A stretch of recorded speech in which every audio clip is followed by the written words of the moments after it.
little photographs that I put up. But I'll just have a few notes here just to start out here. So I've been making photographs for over 45 years, ever since I was an early teenager.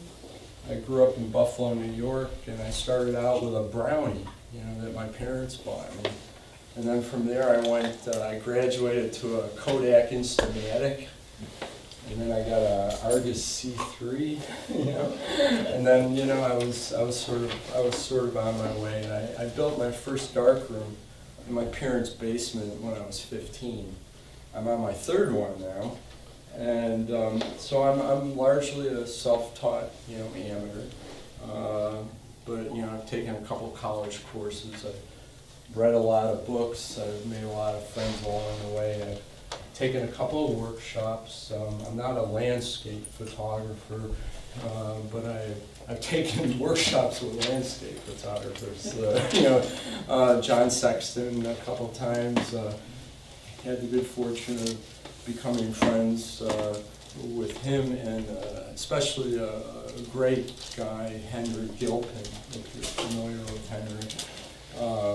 Michael Smith and Paul John. I ended up living where I live right now in Doylestown because I was taking a workshop in a place called Ottsville, Pennsylvania. That's where Michael and Paula lived, and I drove through Doylestown by accident. I was following my GPS. I said, holy cow, this is a nice place to live. So I ended up moving there. So I'd had it, my wife and I had it with living in Washington, so we sort of took a gamble because I still work, and a lot of what I do is related to Washington, but we ended up moving there. When I was getting ready to turn 60, 4.5 years ago, I decided that I wanted to have a website because I wanted to talk about what's important to me in photography. I'm a film photographer, and I'm a black and white film photographer, and I love film, and I love the whole thing. And so I wanted to create a website that I would want to go to. I would enjoy going and reading about it, and so that's what I did. It took me a year to put it together, and I really like it, and I've met people now, at least virtually, all over the world, and it's a lot of fun. I also started. I still work, and I don't have a fine art degree, so no university was interested in me in that regard. But I started teaching as a volunteer instructor at the local university where I live. A couple of photography classes and one political class, which is how I make a living. And I teach courses called How to Live a Photographic Life. And it's mostly, everybody's retired. They all use cell phones primarily as their cameras, but nobody makes photographs that they ever print anymore. I mean, we do, but most people don't. They keep them on their cell phones, or maybe they'll upload them to Flickr or something like that. And so the idea of the course was twofold. One was how do you keep your head in the game? Because even if you're retired, you're still visiting. Grandparents are going to God knows how many doctor appointments, right?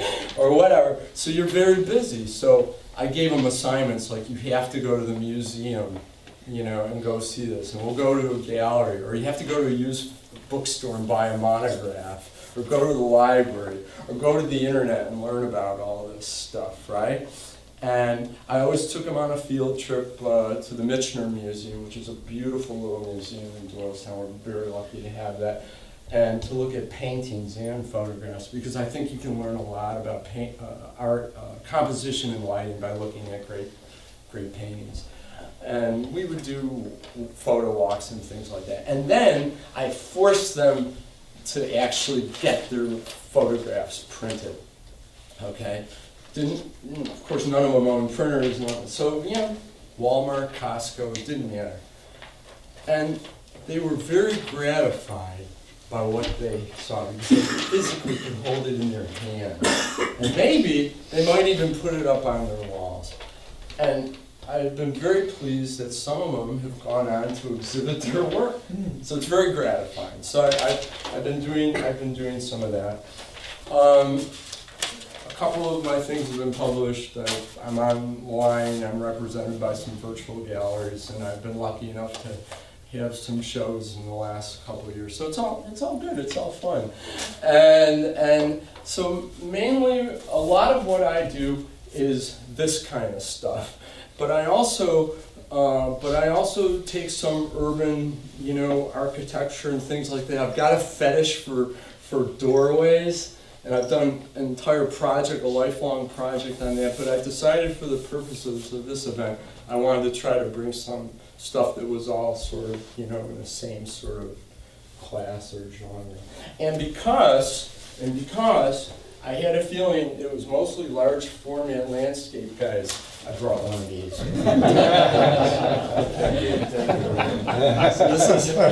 This is an 8x10 contact print that I made in my friend's backyard in Brattleboro. The few times I've tried dabbling with view cameras, and it was actually the negative that I brought with me to the Smith workshop.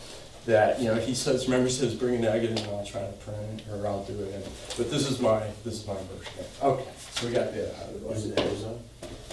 I'm sorry, what? Is it Azo? No, it's not Azo. It's not Lodima either. Okay.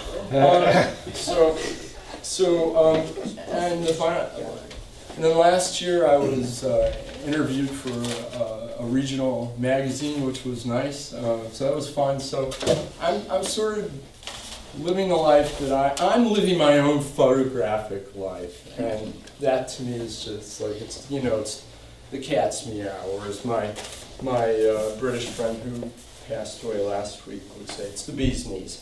So I'll talk about these photographs and sort of what sort of inspired me or whatever. I put this one first because this was the first good photograph, or to me, it was my first good photograph that I'd made. I was around 17 or 18. And I will tell you, just one quick technical note, most of the work I do is 35 millimeter in some medium format. And I will tell you that 90% of the photographs I've ever made are with a 50 millimeter or equivalent lens. Sometimes on a Plaubel Makina or something, it's got an 80 millimeter lens, which is equivalent to about a 40 millimeter lens. So that's pretty much what I do. Very simple. This was, I grew up in Buffalo, New York. This was at a newsstand. You don't see these that often, but I will also say that I make my prints, I don't print larger than an 8x10 piece of paper. And there's several reasons for that. One, as I think I mentioned earlier, a comment, is you see today a lot of large photographs of mediocre subject matter at exhibits. But I also think that I like the small prints because it forces you to look at it and really try to discover, the details that are going on. And so that's what I like, So an early first print of mine, photograph of mine, I still like it a lot. It still makes me happy. I guess that's a good thing. And if you look at it closely, he must have been a boxer because his nose was going like 3 different directions. But to me, what was really interesting about this photograph is, if you look at it closely, there's all sorts of little tiny graffiti on this wall. There's a Jesus crucifixion, there's all sorts of stuff going on there. And I thought that was really interesting. This photograph is its homage to Elliot Irwin or something, but I was at Coney Island, and I had to take my son to the airport. And I said, well, it's close to the airport. I'm gonna bring my camera with me, and so I hung out there for about an afternoon, and. Somebody said, it's always good to ask permission, I sometimes ask permission. I I think the worst thing you can do in this kind of photography is be sneaky. It doesn't really work. Now in this case, she was there. I wasn't going to go up to her on the other side and say, okay. So I saw this picture I made. But generally, I think it's important to try to hang out, smile a lot. That's sort of my sort of MO, is I sort of smile, I make contact, people know that I'm not threatening, and then they really don't care. You can make a photograph. But this one was obviously taken, and it's just one of those sort of funny, moments that we see, and so I made that photograph. This photograph here was made in a cemetery in Oslo, and you have to look at it closely, but it's these, these two people in the distance walking through it, and the lighting and the shadows were, struck me there. It was quite beautiful.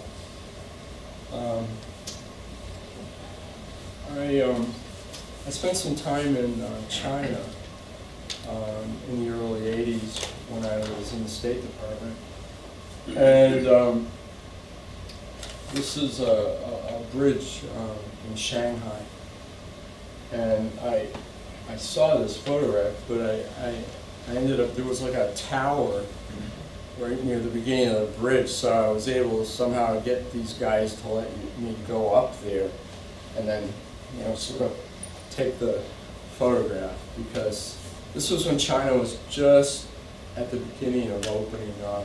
It was, I think, 1983. And, I was part of the delegation, and then, they were with you all the time. It was just, but I like that photograph.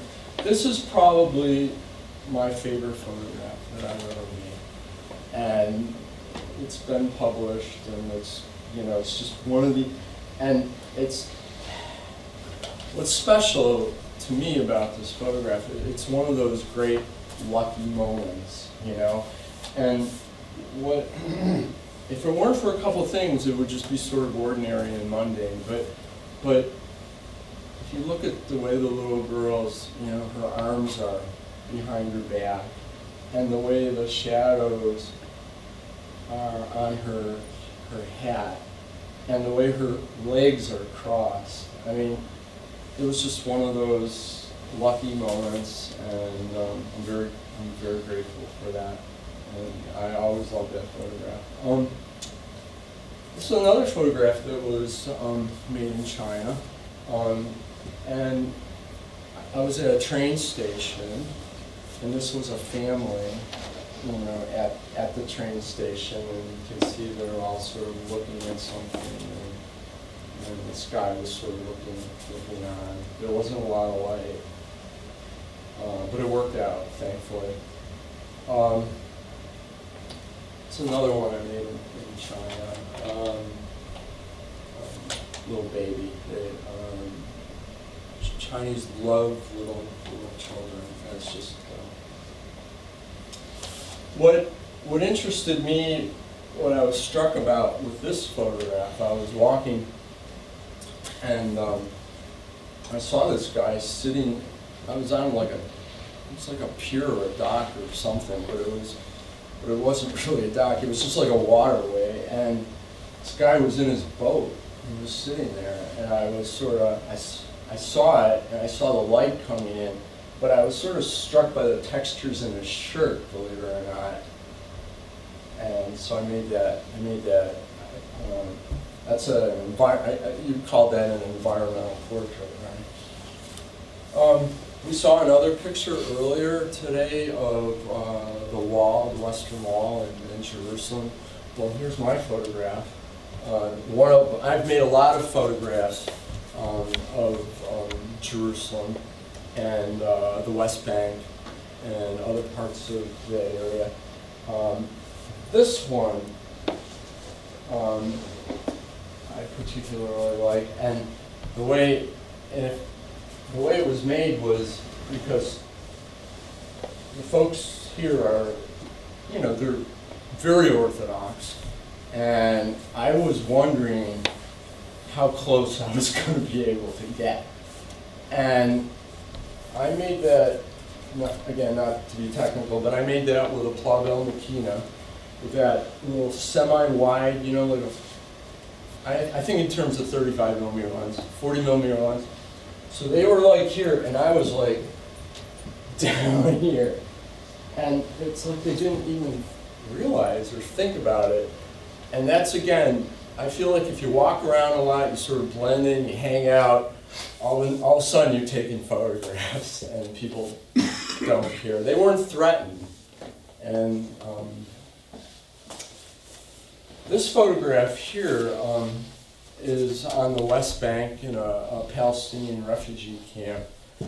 I met a rabbi, a liberal rabbi, when I was there, and he said, hey, you want to go to this camp? And I go, yeah. And so I did. That's a medium format negative made with a Mamiya 7, and it and he was in front of. And we think of these refugee camps, you know, like tents or something, but it wasn't really the case at all. They lived in houses that had been built over time.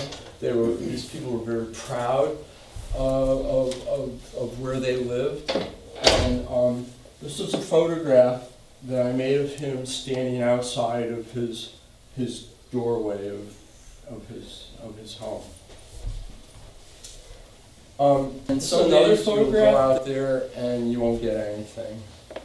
And it's like, it reminds me of when I was a kid, of fishing on the dock. You know, when I was 12 years old, I'd go down there, I'd ride my bike down there, and I'd be out there for an afternoon. And even if I didn't catch anything, I sat with these old timers who are, you know, now I'm their age, and you would talk with these guys, and you'd listen to their goofy fish stories and stuff like that. And so that to me is, in many ways, just as important to me as making the photographs themselves. I learn a lot, I get a lot of joy out of it, and it's a great life. And so in Philadelphia, where I live near, about an hour from, they have a group called the Mummers. I don't know if you've ever heard of them. It's a famous thing. They have these Mummers parades, and these guys get all dressed up. They practice all year round, and then they play music, and it's just a wild thing. And about a year ago, not this past New Year's, but the year before that, I was going to go down, but it was 2 below 0. My wife said, no, you're not going to go. Your fingers will freeze. You're not going to get a damn picture. So I didn't go, but they were having a follow-on thing called Mummers Mardi Gras Day, and so I went to that. So I got there, and it's raining. You know, it's raining for like an hour and a half, and the whole thing, and we just, so I hung out with these cops underneath like a little awning. It was downpouring, so finally, you know, we were hanging out. I was asking him why, like, one type of Philadelphia policeman wears a little goofy turned up, you know, hat, and others use different. I learned quite a bit. And I said, hey, do you mind if I take your photograph? So I did ask them. I mean, they are the law after all, right? I did ask them, and that led to this photograph. So it wasn't a bust. In fact, it was the only good photograph I made that day.